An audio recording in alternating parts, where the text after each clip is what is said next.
উসমান ইবনে আফফান রাদিয়াল্লাহু তাআলা আনহু থেকে বর্ণিত, তিনি বলেন, বিশ্বনবী সাল্লাল্লাহু আলাইহি ওয়াসাল্লাম বলেছেন, যদি কোনো ব্যক্তি সকাল এবং সন্ধ্যায়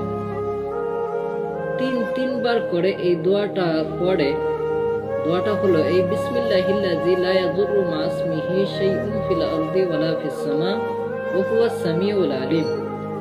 যদি কোনো ব্যক্তি এই দোয়াটা পড়ে তো বিশ্বনবী বলেন তাকে কোনো কিছুই অনষ্টি করতে পারবে না।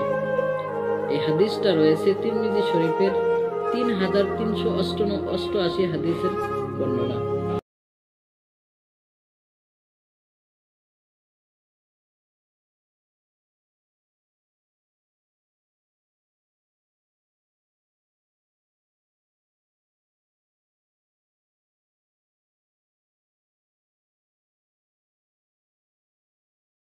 কুরআন কারীম আল্লাহ রাব্বুল আলামিন বলেন, ইয়ারফাইল্লাহুল্লাযীনা আমানু মিনকুম ওয়াল্লাযীনা উতুল ইলমা দারাজাতিন ওয়াল্লাহু বিমা তা'মালুনা খাবীর।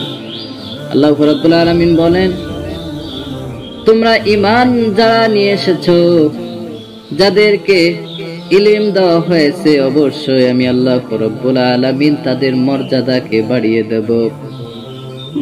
তোমরা এটা মনে করো না যে আল্লাহ রাব্বুল আলামিন তোমাদের খবর রাখে না।